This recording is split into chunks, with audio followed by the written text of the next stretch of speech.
ఏమైతుందిరా పిల్లనా కొడుకుతోటి అన్నారు. వైఎస్ఆర్ కాంగ్రెస్ పార్టీలో చేరిన ఏమైతుందిరా పిల్లనా కొడుకుతోటి అన్నారు. ఇదే నందికొట్కూరు నియోజకవర్గానికి ఇన్ఛార్జినైనా ఏమైతుందిరా పిల్లనా కొడుకుతోటి అన్నారు. ఎమ్మెల్యే అభ్యర్థిని గెలిపించుకున్నా. ఏమైతుందిరా పిల్లనా కొడుకుతోటి అన్నారు. లోకల్ బాడీ ఎలక్షన్లు అన్ని గెలుచుకున్నా. ఏమైతుందిరా పిల్లనా కొడుకుతోటి అన్నారు. శాప్ చైర్మన్ అయినా. ఏమైతుందిరా పిల్లనా కొడుకుతోటి అన్నారు. రాష్ట్ర యువజన విభాగానికి అధ్యక్షుడైనా. ఇంకొకసారి అంటారేమో ఎమ్మెల్యే కూడా అయిదామనుకున్నా. కానీ ఒరే మనం అనే కొద్దీ వీడు ఎదుగుతారా అని చెప్పి ఈ మధ్య అనడం సాధించిన నేను మీ సందిపుతా తొడగొడతారు వచ్చేప్పుడు.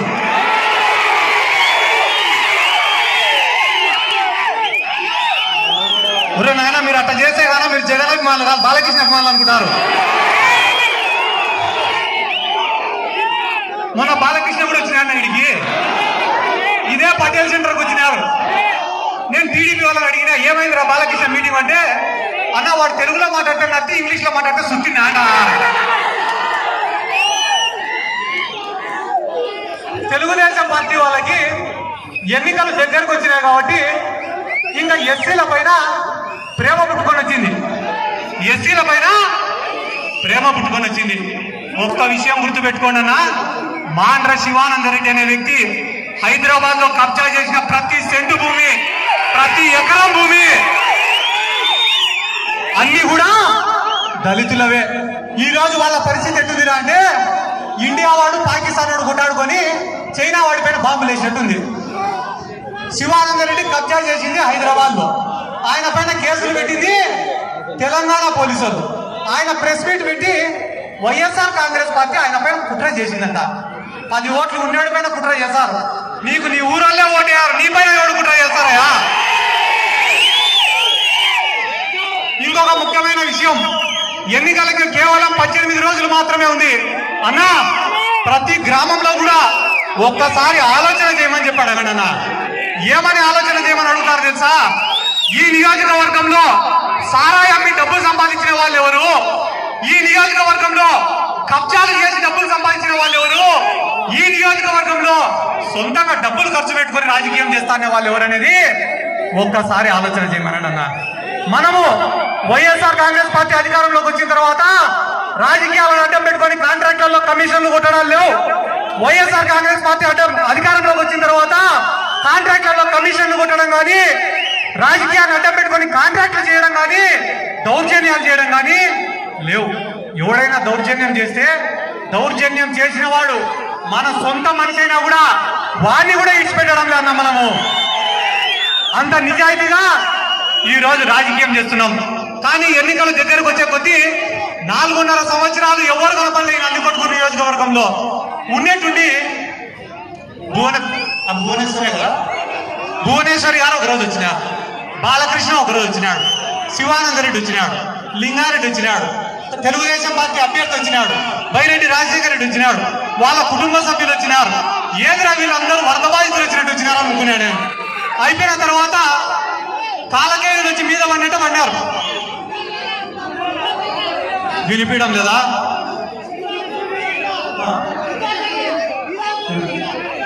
నువ్వు వీరాపురం నుంచి వచ్చావు, నేనే వస్తా వీరాపురంకి. 2 నిమిషాలు ఒక ముఖ్యమైన ఉండాలి శ్రీకాంత్ అన్న ఉండాలి. దారా సుధీర్ గారు మన అభ్యర్థి ఉన్నారు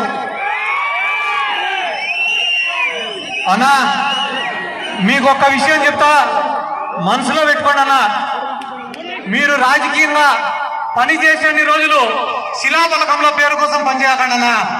మీరు పని చేసిన రోజులు గుండెల్లో స్థానం కోసం పనిచేయాలి.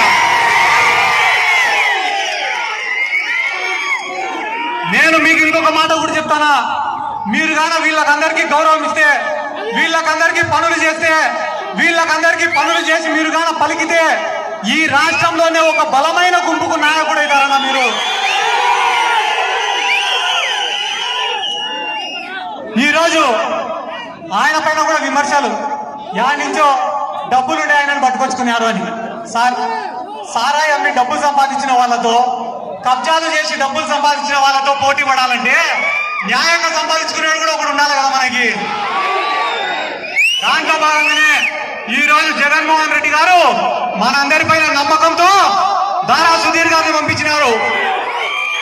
దారా సుధీర్ గారిని అత్యధిక మెజార్టీతో గెలిపించడానికి మీరు సిద్ధమా?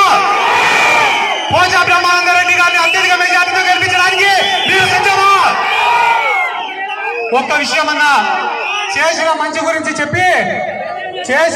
గురించి చెప్పుకుంటా ఈ 20 రోజులు ప్రజల్లోనే ఉండండి. ఎన్నో అవమానాలు జరుగుతాయి, ఎన్నో ఇబ్బందులు జరుగుతాయి, ఎన్నో బాధలు ఉంటాయి. కానీ అన్నింటినీ దిగమింగితే 20 రోజుల తర్వాత అధికారం కూడా మీ చేతుల్లో ఉంటుందని చెప్పి ఈ సందర్భంగా నేను మాట చెప్తూ, ఒక్క విషయం, 5 సంవత్సరాల ముందర ఇదే పటేల్ సెంటర్ లో మీటింగ్ పెట్టినా. ఆ రోజు రాజకీయంగా నాకు కూడా అంత అవగాహన లేదు, నాకు కూడా అంత అనుభవం లేదు. చాలా మంది ఇబ్బందులు పెట్టా, తట్టుకొని నిలబడినా. ఈ 5 సంవత్సరాలు ఒక యుద్ధం చేసిన. కానీ ఈ రోజు రాష్ట్రం అంతా మనల్ని వాళ్ళ నియోజకవర్గాలకు పిలిపించుకునే పరిస్థితి. కాబట్టి లబ్బి వెంకట స్వామి గారు చెప్పినట్ల ఖచ్చితంగా వాళ్ళందరి సలహాలు సూచనలు కూడా తీసుకుందాం. నందికొట్కూరు నియోజకవర్గంలో ఏపీఐసి ల్యాండ్స్ ఉన్నాయి. ప్రతి ఎకరాకు సాగునీరు ఇచ్చేదానికి పోరాడదాం. ఇదే నందికొట్కూరు మున్సిపాలిటీతో దాదాపుగా 30 కోట్ల రూపాయలు పెట్టి అభివృద్ధి కార్యక్రమాలు చేసినాం. 277 కోట్ల రూపాయలతోటి సంక్షేమాలు ఇచ్చినాం. ఇదే కేజీ రోడ్డులో అక్రమంగా పాల్గొనేది తెలుగుదేశం పార్టీ వాళ్ళైతే, ఇదే కేజీ రోడ్డు ఈ రోజు నిర్మిస్తుండేది వైఎస్ఆర్ కాంగ్రెస్ పార్టీ వాళ్ళు. ఈ రోజు ఇదే నందికొట్కూరు మున్సిపాలిటీలో 3000 ఇళ్ల పట్టాలు ఇచ్చింది వైఎస్ఆర్ కాంగ్రెస్ పార్టీ. 1600 మందికి ఇల్లు నిర్మాణం చేసింది వైఎస్ఆర్ కాంగ్రెస్ పార్టీ. 30 పడకల ఆసుపత్రికి తీసుకొని వచ్చింది వైఎస్ఆర్ కాంగ్రెస్ పార్టీ. కొత్త మున్సిపల్ బిల్డింగ్ కానీ, కొత్తగా వచ్చిన ఇండోర్ స్టేడియం కానీ, ఏబిఎం పాలెంకు పార్క్ కానీ, ఇటువంటి డెవలప్మెంట్ అంతా చేస్తూ ఉండేది వైఎస్ఆర్ కాంగ్రెస్ పార్టీ. మన పనులు ఏమీ జరగకపోతేనే ఇన్ని పనులు చేసుకోగలిగినామే. రానున్న రోజుల్లో మన పనులు పూర్తి స్థాయిలో జరిగినప్పుడు ప్రతి ఒక్క కార్యకర్త కూడా న్యాయం చేస్తామని చెప్పి ఈ సందర్భంగా నేను తెలియజేసుకుంటూ, అన్నా ఈ రోజు ఈ నామినేషన్ సందర్భంగా మీకందరికీ మాట ఇస్తానా, నేను కాదా ఒక 10 రూపాయలు సంపాదించుకుంటే ఆ 10 రూపాయలు కూడా మీకోసమే ఖర్చు పెడతా తప్ప నా సొంతంగా నేను వాడుకోనన్నా. వచ్చే 5 సంవత్సరాలు కార్యకర్తలను కూడా ఆర్థికంగా, రాజకీయంగా, సామాజికంగా పైకి తెస్తా అని చెప్పి ఆ దేవుడి పైన ప్రమాణం వేసి చెప్తాను అన్న. ఈరోజు నందికొట్కూరులో చివరిగా ఒక్క మాట, తప్పుదారి పట్టియాలని చెప్పి తప్పుడు ప్రచారాలు చేస్తున్నారు. అవి ఏ రకంగా అంటే, మా పగిడాల నాయిరెడ్డి అని ఉన్నాడు. ఇండే ఒరే నాయిరెడ్డి వెళ్ళిపోతాడట్రా. పక్కనే ఆయన ఉన్నాడు, మా లబ్బెంకట సామాన్ ఉన్నాడు. లబ్బెంకట సామాన్ కూడా వెళ్ళిపోతాడంట. ఇట్లాంటి తప్పుడు ప్రచారాలు చేసైనా ప్రజలను కన్ఫ్యూజ్ చేయాలని ఉన్నారు. మీరందరూ ఒక్కటి గుర్తుపెట్టుకోండి, ఈ నియోజకవర్గంలోని ప్రతి గ్రామంలో మనకు మెజార్టీ వస్తుంది, ప్రతి మండలంలో మెజార్టీ వస్తుంది, ప్రతి వార్డులో మనకు మెజార్టీ వస్తుంది. తెలుగుదేశం పార్టీ వాళ్లకు ఏ వార్డులో మెజార్టీ వస్తుందో కూడా తెలుసుకోలేనటువంటి పరిస్థితుల్లో ఉన్నారు. కాబట్టి ఈ రానున్న 18 రోజులు కష్టపడి పనిచేయండి. మీ అందరి భవిష్యత్తు నేను ఖచ్చితంగా నా ప్రాణం ఉన్నంత వరకు కష్టపడి పనిచేస్తా అని చెప్పి ఈ సందర్భంగా తెలియజేసుకుంటూ, ఈ నెలాఖరులో కానీ వచ్చే నెల మొదటి వారంలో కానీ మనకు ఇదే నందికొట్కూరులో వైఎస్ జగన్మోహన్ రెడ్డి గారి సభ ఉండబోతుంది. ఆ రోజు ఖచ్చితంగా 30-40 వేల మంది మనం ఇక్కడికి తరలి రావాలా. జగన్మోహన్ రెడ్డి గారిని 30-40 కోరికలు కూడా మనం కోరాలా. మన నందికొట్కూరుకు ఇండస్ట్రీస్ రావాలా, ఎత్తిపోతల పథకాలు రావాలా, తాగునీరు రావాలా, సాగునీరు రావాలా, పిల్లలకు ఉద్యోగాలు రావాలా.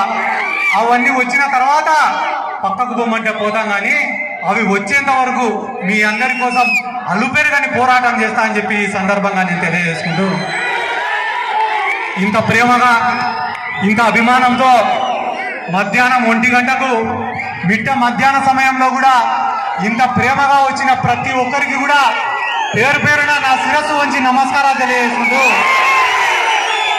ఎన్ని జన్మలెత్తినా కూడా ఇదే నందికొట్కూరు నియోజకవర్గంలో పుట్టాలా? ఎన్ని జన్మలెత్తినా మీ అందరి అభిమానం